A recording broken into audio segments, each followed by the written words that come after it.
அன்னைக்கு கூட எங்கள் வீட்டம்மா ரொம்ப நேரமாக பேசிங்குது, என்னம்மா செல்ல அப்படி பேசுவேன்னு. நீ தான் யாருக்கும் பேசக்கூடாதுன்னு, ஒரு ராங் கால் வருது அதை கூடமா பேசக்கூடாது. அது இந்த செல்லு வந்து ஒரு இப்போ பைத்தியமாக போச்சு சார். இப்போ எல்லாருக்குமே பார்க்குறதுக்கு ரொம்ப கஷ்டமாக இருக்குது. அன்றைக்கி 3 பேர் சீட்டில் உட்காந்துக்கிறார். கண்டக்டர் முதல் ஆளுக்கு டிக்கெட்டை கொடுத்துட்டாரு, 2வது ஆள் கொடுத்தாரு, 3வது ஆள் செல்ஃபோன்லேயே எதையோ பார்த்து யூடியூப்பை பார்த்துன்னு அவன் பண்ணு பேசி சிரிச்சு பார்த்து அதையே பார்த்துன்னு வரான். பார்த்துட்டு படம் பார்த்துக்கிட்டு வரவனை பார்த்துட்டு என்ன பண்ண இவரும் சொல்லி பார்த்தார், சார் டிக்கெட் வாங்கணும் சார் என்ற ஒன்று அவங்க காதில் வாங்கின பாடு இல்லை. உடனே என்ன பண்ணார், முதல் ஆளுக்கிட்ட சொல்லி அவரை டிக்கெட்டு வாங்க சொல்லு சார்னு. முதல்ல இருக்கிறாங்க கேட்டான், சார் டிக்கெட் வாங்க சார். சார் ஐயா உங்களை தான் என்னென்னமோ பண்ணி பார்த்தா அவன் காதையே வாங்கல சார். ஹலோ அப்படின்னா உடனே அவன் போன் எடுத்த காதல வச்சுக்கணும், யார் பேசுறதுன்னா பேசிட்டு முதல்ல சொன்னா நான் தான் பேசுறேன்னா அவன் கேட்கறான், என் நம்பர் உங்களுக்கு எப்படி கிடைக்கும். அப்படிதான் ஒருத்தர் மீட்டிங்கு கூட கேட்டுட்டு போய் வீட்டில் உட்காந்துன்னு சம்சாரத்தை கூப்பிட்டு உட்கார வச்சு, வா 2 பேர் பேசுவோம் அப்படின்னா. நீ வாங்கிட்ட பேச யார் பேசுவான், பேசின சண்டைகளை முடியுது. அவன் சொன்னான், சண்டையில் முடிஞ்சாலும் பரவாயில்ல, அப்புறம் சமாதானத்துக்கு முயற்சி பண்ணுவோன்னு சொல்லி அவளை உட்கார வச்சு பேசி அப்படியே டைலாக் ஆரம்பித்தாங்க. அப்போ தான் அந்த அம்மாவே பேச ஆரம்பிச்சது. சொர்க்கம் நரகம்னு பேசிக்கிறாங்களா அப்படின்னா என்னம்மாமான்னு கேட்டுது. அவன் சொன்னான், அப்படி கேள்வி தங்கம், சொர்க்கம்ன்றது நான் 2 பேரும் போகிற இடத்துக்கு சொர்க்கம்னு பேர் கிடையாது, மாமா மட்டும் போகிற இடத்துக்கு தான் சொர்க்கம்னு பேர். அப்படியே மாமா அது இடம் எப்படி இருக்கும், எப்படி போவேன்னு அது அப்படி கேளு. நான் சொர்க்கத்துக்குள்ள மாமா போனேன்னா ரொம்ப உருவசி மேனகா திரௌத்தமை பேரழகிகள்லாம் என் கையை பிடிச்சி உள்ள அழைச்சிட்டு போவாங்க. அப்படின்னா நான் எங்கே போவேன், அதெல்லாம் ஒன்றும் இல்லை, நீ நரகத்துக்கு தான் போவேன். நரகத்துக்கு நான் எப்படி போக முடியும், எப்படி யார் என்ன பண்ணுவாங்கன்னு கேட்டு, ஒன்றும் இல்லை, ஒரு கருப்பு குரங்கு வாசல்லே நின்று உன்னை கை பிடிச்சி கூட்டி போவோம். அந்த அம்மா சொல்லிச்சு, போங்க மாமா, உங்களுக்கு இங்கேயும் பேரழகி அங்கேயும் பேரழகி, எனக்கு மட்டும் அவ்வளோதான். அவன் நான் கேட்குறேன், அவன் ஜென்மத்துக்கு பேசுவான். அவன் நேரம் என்கிட்ட வந்துட்டான், சார் பெரிய சண்டை ஆகி போச்சு அவனால, நான் வாழ்நாளே பேச முடியாத அளவுக்கு அவன் பேசிட்டாங்க. இந்த பிரபஞ்சம் எப்படி அழியும்னு கேட்டுருந்தான் சார். யாருமே அதை அட்டன் பண்ணல, அந்த பையன் மட்டும் அட்டன் பண்ணிக்கிறான் சார். வானம் வெடித்து சிதறும், பூமி பிளக்கும், கடல் கொந்தளிக்கும், பெருக்கெடுத்து ஓடும் வெள்ளத்தில் எங்கள் தமிழையா புலவர் ராமலிங்கம் போய் விடுவார்கள்.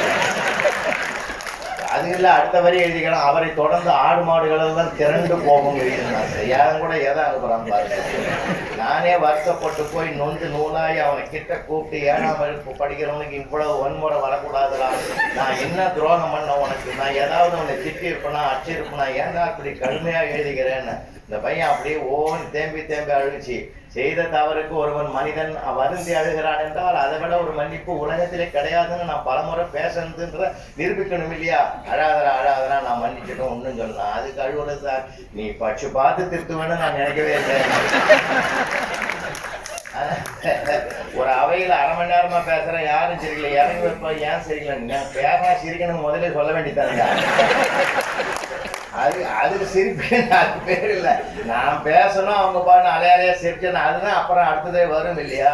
அதனால அந்த பையன் வந்து அமைதியா இருந்தான் சார். அமைதியா இருக்கிற போது எனக்கு ஒரு முகம் மாறியாச்சு, என்னடா எனக்கு புரியலையா இல்லையான்னு தெரியல. உடம்பு சரியில்லையா தம்பி, எல்லாம் உடம்புல நல்லா இருக்கும் சார். ஏன்டா புரியலையாடா, எல்லாம் புரியுது சார், நீ நடத்து புரியலன்னா அப்புறம் யார் நடத்தி புரியும், இந்த வசனம்லாம் நல்லா தான் இருக்குது, ஏன் மௌனமா இருக்கிற. அதெல்லாம் ஒன்றும் இல்லை சார், நீங்க வள்ளுவர் சொன்னதான் நீங்க சொன்னது உண்மை, தப்பு இருக்காது. ஆனா நான் நேற்று பார்த்தது வித்தியாசமான இது. என்னடா பார்த்த, ஒரு காக்கா எங்க தெருவில் பாட்டி வடையும் முறுக்கு சுட்டு விற்கிறாங்க. ஒரு வடையை தூக்கி கொடுத்தது, பாட்டிக்கு முட்டை வெளியே ஃபாலோ பண்ண முடியாதுன்னு நான் மீட்டு தரலான்னு பின்னாடியே ஓடினேன். புளிய மரத்து உச்சியில் போய் காதுங்கழ வடையை வச்சு கடைசி வரைக்கும் அது மட்டும்தான் சாப்பிட்டதே தவிர நீங்கள் சொல்கிற மாதிரி எந்த காக்காயும் கூப்பிடல, ஷேர் பண்ணவே இல்லைன்னா எனக்கு பகீர்னு ஆகி போச்சு. நம்ம இதுலேயும் ஒரு அறிவாளி இருக்கிறானேடா, சிந்திக்கிறானே நினச்சி இப்போ என்ன பண்ணுறதுன்னு பதில் சொல்லுங்கள் சார்ன்னா எனக்கு ஆன்சர் தெரியல. அப்படியே மனசுக்குள்ளே குழப்பம். கடவுளே முருகா என்னை காப்பாத்துறேன்னு, முருகன் காப்பாத்திட்டான் சார். பீரியடு முடிஞ்சு பெல் அடிச்சிட்டான். டக்குன்னு ஆள விடலா சாமின்னு சொல்லிட்டு நான் வெளியில வரேன் சார். வெளியில வரும்போது இவன் சொல்றான், அடுத்த டீச்சர் வர்றதுக்கு 5 நிமிஷம் ஆகும், அது கூட நீங்க சொல்லுங்க. என்னடா வம்பா போச்சுன்னு சொல்லிட்டு நாளை காலையில வந்து சொல்றேன்டா, நான் நிம்மதியா பிரமாதமான ஃபென்டாஸ்டிக் கொஸ்டின்டா அப்படி இப்படின்னு சொல்லிட்டு சமாளிச்சுட்டு வந்துட்டேன்.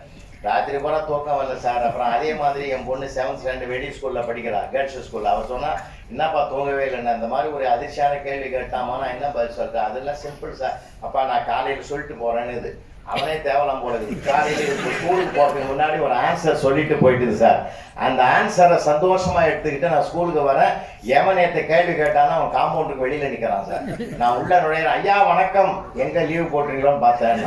இப்போ அவன் நேரம் அவன் பேசுவான், அதை கூட நம்ம தடை போடவே கூடாது. அதே மாதிரி கிளாஸுக்குள்ள நுழையிறேன். நேற்று நான் கேட்ட கேள்விக்கு ஐயா ஆன்சர் சொல்லுவார், எல்லாம் அமைதியாக இருந்துட்டான். நான் எவனும் கேட்கல, இவனா முந்திரி கொட்ட தன்மை சொல்லி உடனே நான் சொன்னேன் எல்லாரும் அவனுக்கு ஒரு கைத்தட்டல் கொடுங்கடா, அவன் கேள்வி நியாயமானதுன்னு சொன்ன பிறகு அவன் அமைதியாயிட்டான்.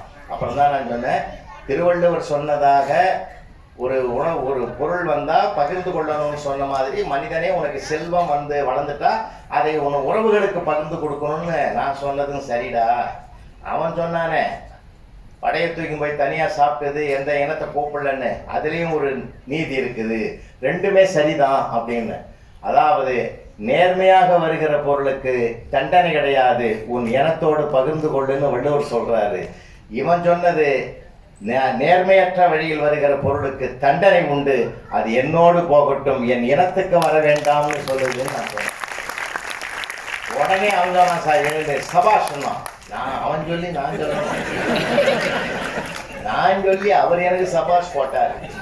உடனே நான் சொன்னேன், நான் அதோட போயிருந்தாங்க, எனக்கு அன்னைக்கு சந்திராஷ்டமம், அதனால என்ன ராசி பலன் சரியில்லை போலகுது. நான் சும்மா உண்மையை சொல்லிவிட்டேன். இது கூட என் பொண்ணு தாண்டா 7th படிக்கிற பொண்ணு தாண்டா சொன்னான்னு. உடனே அவன் சொன்னான், சார் அதான பார்த்தேன் சார் அப்படின்னா, நீ சிந்திக்க மாட்டடா, எங்க ஆளுங்க தாண்டா சிந்திப்போன்னு சொல்றான். பார்த்தீங்களா, எதையுமே நாம இறங்கி வந்து இப்போ நீங்கள் எல்லாருமே நம்ம வந்து ஃப்ளைட்டில் அடிக்கடி பயணம் பண்ணுறோம்ல, பயணம் பண்ணும்போது ஒரு உச்ச நிலையை அடைகிற போது வெண்மேகங்களை பார்க்குறோம். அந்த வெண்மேகங்கள் ஒருபோதும் கீழே இறங்குவதில்லை, இறங்கினாலும் பயனில்லை. ஆனால் கீழே லேண்டிங் ஆகும்போது இறங்க இறங்க கார்மேகத்தை பார்க்குறோம், கருப்பு மேகம். அது இறங்கி வருகிற தன்மை உடையது. உயரத்தில் இருக்கிற வெண்மேகம் அங்கேதான் இருக்கும். அது உயரத்தில் இருக்கிறது என்பது வேணால் பெருமையாக இருக்கலாம், ஆனால் இறங்கி வருகிற கார்மேகம் தான் பூமியையே செழிக்க வைக்கிறது, பூக்க வைக்கிறது. என்றால் ஒவ்வொரு மனிதனும் குடும்பத்தில் இறங்கி வர்றதுக்கு தயாராக இருந்தால் போதும் சார்.